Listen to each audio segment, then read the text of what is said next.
Hello, Narnach here. Welcome back to Grim Dawn. We're playing with our Drain Essence Death Knight on Hardcore Elite. And today we are gonna go for the Loghorian. At least try to do all the things that I want to do before. Such as grabbing the devotion points in the nearby area. But usually that goes quickly enough that traipsing casually into the Loghorian's lair afterwards should be fine. And if not, we'll postpone that to next episodes. Okay, someone is shooting snowflakes at me. Which is kinda cool, but not really what I'd like.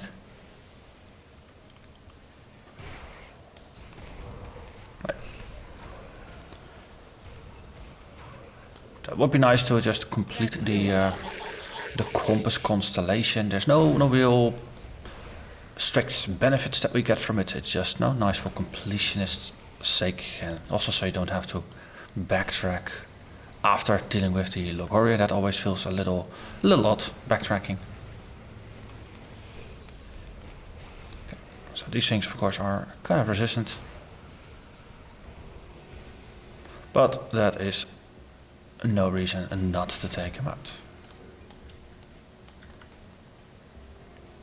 So, Black Sepulchre is always somewhere over on the east side. So, east is where I'm going. Never really have a true map of the area in my head, but as I said, so if you keep heading east, usually you will end up where you need to be. And those rough senses of direction are easier to remember than precise maps. Also, look at how much energy we're draining. For more prolonged fights, energy management is still something to think about.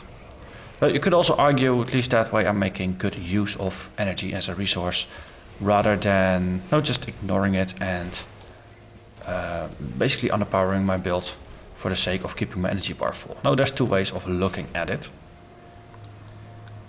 And if this were a Crucible build, I would be a little bit worried, because you want to have very good energy management in the Crucible. But no, for a non-Crucible build, you have a little bit more control over when you take your breaks and things like that. Though, of course, now if you're inside a boss battle with the Loghorian, then it's gonna be a little bit more difficult to take a break from that. Well, which is why I'm happy that the energy management is not all bad. It's far from energy stable, but it's not like we're guzzling up all of our energy within 5 seconds. It does take a little bit longer to drain. But the Loghorian, it's one of those fights. Now, if your damage output is good, then you can actually take him down in a surprising amount of time. If there's some issues with your damage, or if it's just slower, or whether you're not tanky enough to manage to actually stay against all the damage that's thrown at you, then it's a fight that can actually take a lot of time, especially because there will be add-ons, so that's going to be something to deal with. Let's see, I think on this side we were boosting the Harbinger of Souls, which boosts damage but also boosts our casting speed by just a tiny fraction. So that does have a little bit of impact. Our physique is at 800 now. I think we're doing alright there, just a little bit above target. So I'm actually just boosting spirit one more time. And then we push forward. And I already see a devotion shrine on our minimap.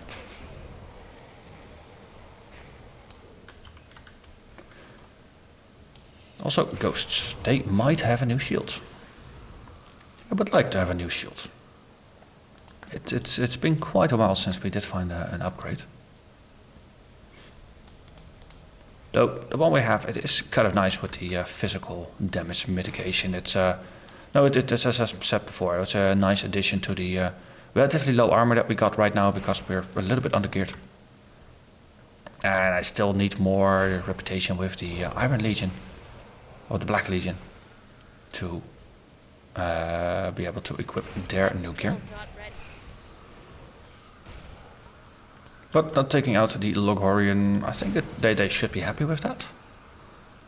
I think it was part of a quest for the Black Legion, so we'll just see about that. And after that, there might be some bounties. There's also the Herald of Destruction. It's in interesting area. It's actually you can see it on the map, I think. The Herald of Destruction lives in the Immolation, which is a side area from the Deadman's Gulch. From the town you head to the bottom right, and there is a very long corridor that's just completely filled with ether. No ground burning ether stuff. You gotta run through it and not die, and then enter a cave on the other side. Yeah, you gotta move even further. So there's a little bit of a resting spot halfway through there. That's the big trick to that thing. It's a resting spot with a bit of a side area, but still, going in there, it makes me nervous. If you're just off a little bit on your timing or your flask management, then, well, possibly a trip back to the main menu, so to say. Which is why it didn't feel like an appropriate thing to do just before a major boss fight, even though now it would have yielded some reputation.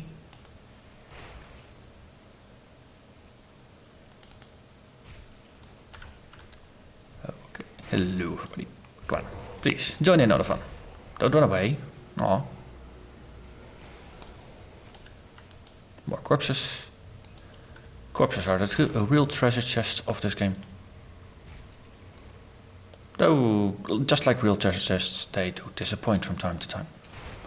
And there, more ghostly bodies. Do you have my shields? No. I'm afraid not.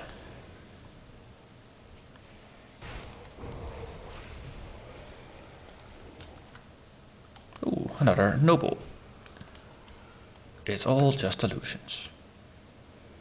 So, entrance here, there's still some ghosts outside, but there's a boss here.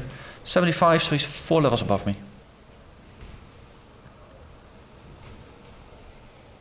And yeah.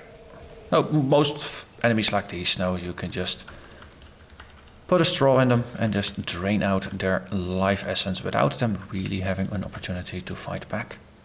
Might think it's cruel, might think it's unfair. I just think it's a build that works. Monsters be damned. Right, so you guys not just walk in all at the time, right? Rather than trickling. Okay, so that's one more devotion point.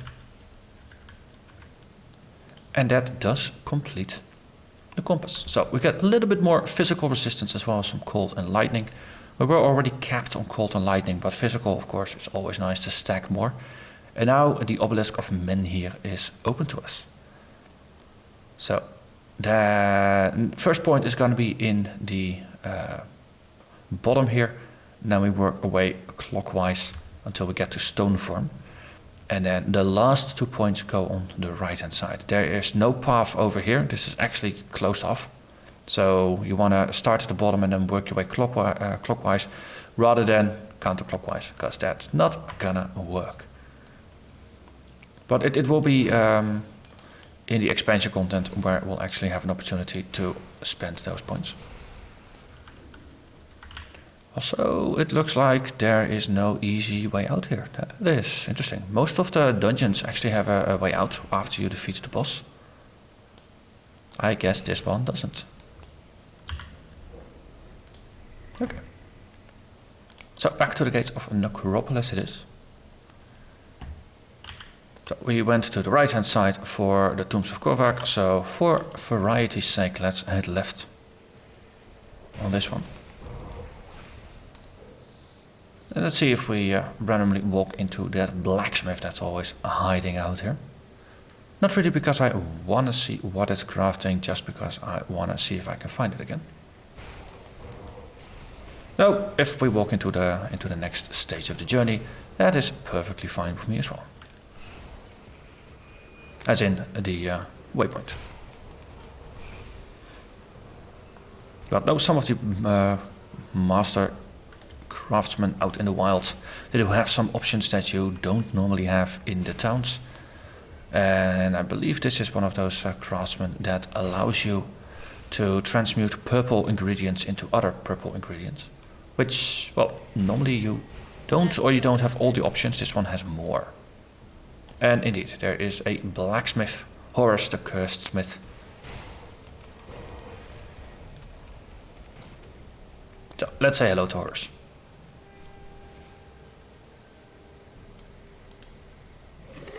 Yes, so over here, all the way to the bottom, we can craft Ancient Hearts, Blood of Cthulhu, and Tainted Brain Matters, as well as the usual things. So for this fight, most of the damage is going to be chaos with, I believe, some blood, some vitality. Actually, a little low on bleeding resistance. Do I happen to have an ointment for bleeding? So someone remarked I don't really seem to do all that much with ointments. I prefer to just have my resistances fixed. Though in this case, yeah, that might not be the thing that's going to work here. So was there one for bleeding, or more importantly, have I unlocked one for bleeding? Since a lot of these ointments are actually random unlocks from blueprints. And you either have them or you don't. No, so it looks like we don't have some poison and stuff, but that's all right. We do have a couple of Spirit Bane to fix that one up, even though no, it's a chaos fight, so there's not going to be all that much ether or any ether at all. But maybe just maybe going for some royal jelly ointments might be helpful. Or just as a little bit of a pick-me-up before the final fight.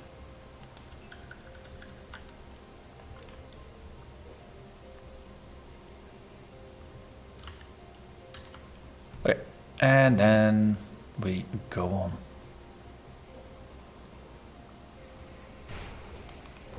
It's always now you head somewhere to the top, and then eventually you'll get there. Oh, hello there, Mr. Blightfeast the Charger. You brought some friends. How cute.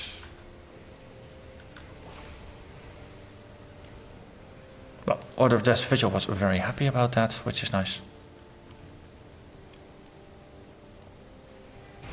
We'll do a dare quest once we head into the Hidden Path content, which of course follows after this. And that's, I must say I do like the order of no, just going for Logorian, then doing the Hidden Path, and after that doing Ashes of Malmouth. No, just kind of doing the content in the order it was released.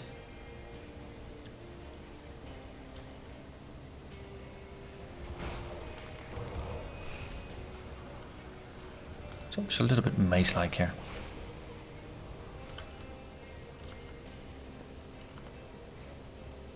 And also, it seems like most of the paths to the top are blocked. Ooh, there is a hero here. Pool of the Wrath, level 75. So that is 4 levels above me. You're interrupting me. I don't think I like that. Please stop doing that. It's very bad for my health. Okay. And then feels like we ought to be there. And indeed, the moment I say it, a portal appears on our minimap.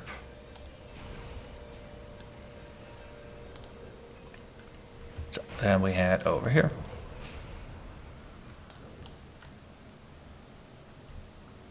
And then we fight. I can't do that yet. So multiple waves with heroes in there.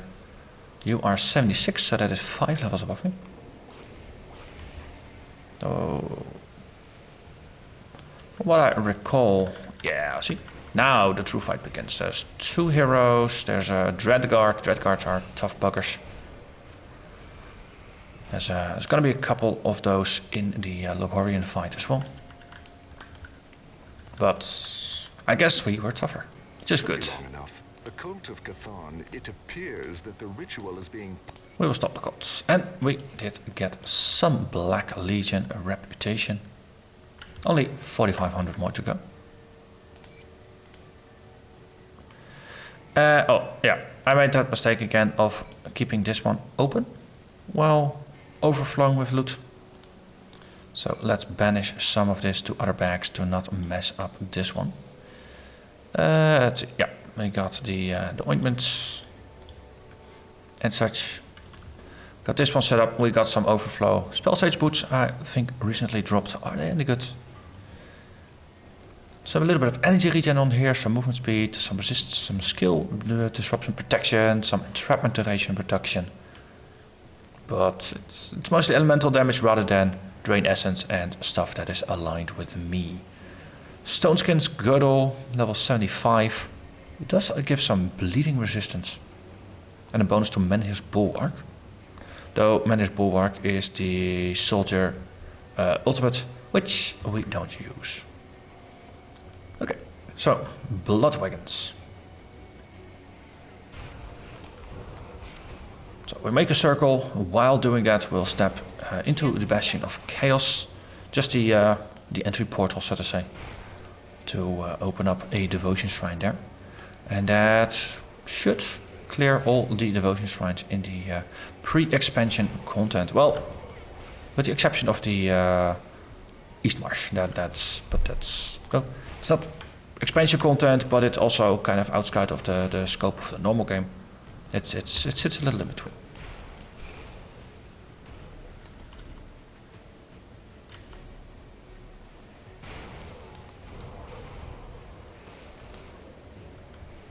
Right. Yeah. Vitality degen debuffs. They work. You only have to tag enemies, and most enemies will just fall. Oh, hello there. You are a level 76 engorged enemy, and you are a level 77, 6 levels above me. And shielded. Well, I don't think like I look like I care. We got something with a very curious name. Looked very chaotic. Chonak Ri. It almost sounds like a Klingon weapon, but I guess it's Chthonian in origin. Some bleeding, some vitality damage, and a little bit of a fight resistance. Okay, tag that one from here. I will just charge into it, and that sorts that out. Marvelous. Okay, onwards to the bridge. So for bridges like these is one of the reasons why I tend to carry a large stack of scrap with me. Because the bridge over here, if I remember correctly, it takes 40 scrap to fix the bridge. Which is quite a large number. Yeah, 40 scrap and 1500 iron bits. The iron bits are not the issue, but well, scrap, it's easy to not have that much with you, and then you have to go up and down the town. So, portal time. I said portal time. You have to click it just so. So they are 3 to 5 levels above me. Not too difficult. So Devotion Shrine is always to the top side, to the north. So it's very easy to find. Oh, hello. There's a hero in here. 78. That's 7 levels above me. As I said, this is a dangerous area. It's a challenge area. Which is Snow White, great for farming experience. If you just want to level up a couple more times, going into portals like these is actually not a bad idea. They seem to scale a lot longer compared to the surrounding area. So, for example, the Blood Grove, even if you've outleveled the Blood Grove monsters, oftentimes going into the portal in there still gives you monsters that scale along with you and actually are worth of your time to do some leveling. And of course, if they are of your level or slightly above, then the items they drop will actually be relevant rather than being underleveled and useless. Ooh, Exalted Stash, that looks very large and very imposing. Also, blue items came out. Okay. So once we're done with this, we also need to find a way out. That's of course the big fun part of the chaos portals. Or void portals, I should say. And there is our Devotion Shrine. One of the nice thing of all the devotion shrines that are in void portals are always fight portals. Because, well, it's in the void, so it would be very cruel if you were to discover one of these and you needed to craft a certain item and you didn't have it with you. Then you needed to find a way out, and logistically it would be a nightmare. So that's why they always fight portals. It's a very nice bit of game design there. Okay, 3 heroes, 78 reflective and an unraveler. I don't like the name unraveler. That has very strong associations with arcane, which strip all of your mods, but I haven't seen it yet. Also, I think I might have casually killed a reflective one. Builds that don't rely so strongly on life regen tanking might have an issue with that, because of course they do reflect some damage back at you. Also, we got ourselves a blueprint. Agrifix Malice, a relic, a mythical relic for the Arcanist. So it gives a bonus to ether and chaos damage, casting speed, ether ES, bonus to damage, bonus damage to ethereals and corruptions, and 25% chance on attack, 1 second recharge. Gives you a 100% chance to pierce through enemies, very small radius, 0.3 meters, that's like point blank. But oh boy, that's a lot of ether damage. So this is like a very short range damage pulse that just damages anything that dares come near you. I like the design of it. So all you need is a ether and chaos based Arcanist and a lot of ingredients, and then you can make it and use it.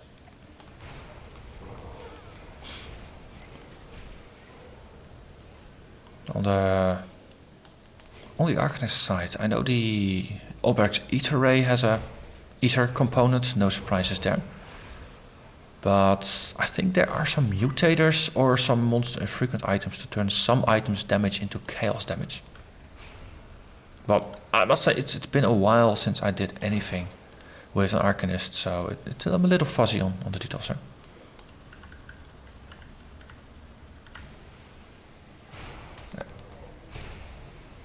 Okay, if looking at the time, I think this is just gonna remain a preparations episode. You know, just gonna fight our way out, and then that is gonna be that. The next episode, gonna take on the Loghorian. Right, stop trying to mess with me, you monsters. What you see, I'm just trying to pick up the items here.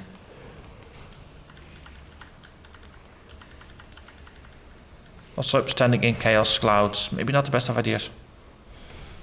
But, well, we've got regen. A little bit of it.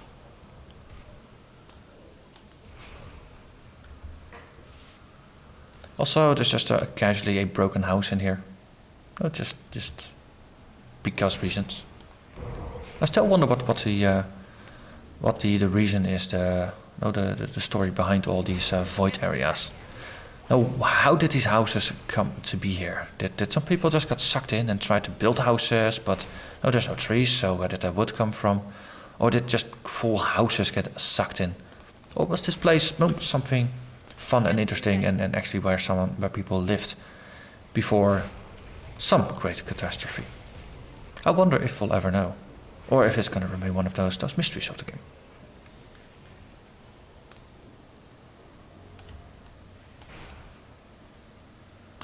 Okay.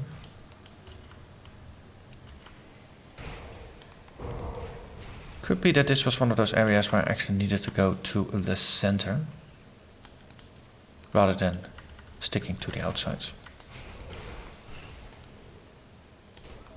It might very well be that it is something that I noticed the last time I was here as well. Look. It's funny how history has a habit of repeating itself. But, click, and we're out. Oh, we still have some blood wagons to wrap up. Let's do that, and then that's gonna be the end of the episode.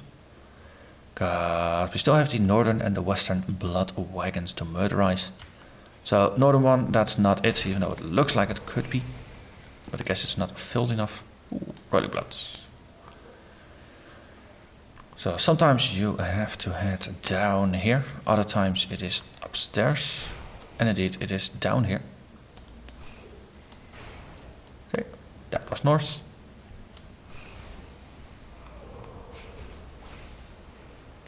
Okay.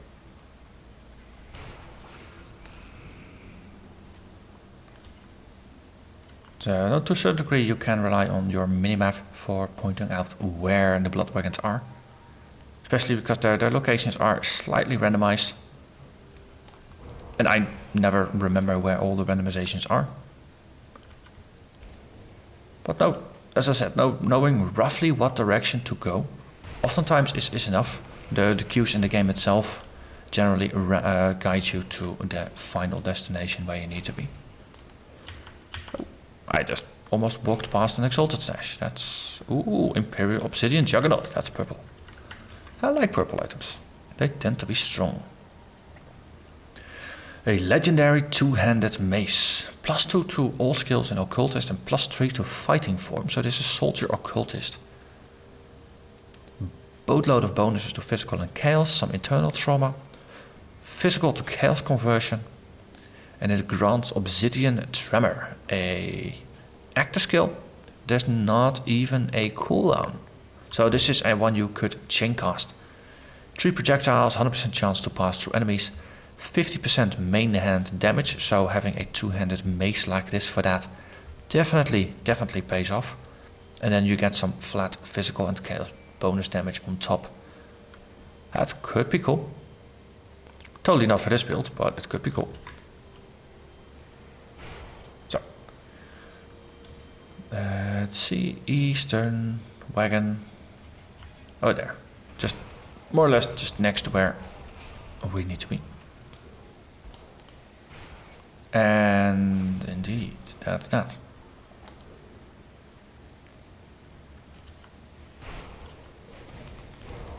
Also, keep in mind if you take out the Logorian afterwards, it's very natural to have a chat with the big man in charge with the Inquisitor. But if you talk with the Inquisitor, then that's going to set the events in Devil's Crossing, in the starter town in motion. That will result in killing the Seer. Because no, they die in defending the city. So if you have any respecking of points that you want to do it before you take on the Logorian, or at least before you have a chat with the Inquisitor, because otherwise afterwards you have to wait until the expansion content until you make it to the Coven's Refuge. So that's something to keep in mind, especially very relevant at this point in the game. But as I said, no, it took a little bit longer than I'd expected to prepare for the Logorian. So next episode, Logorian time. So as always, thank you very much for watching, and I hope to see you again next time. Bye bye.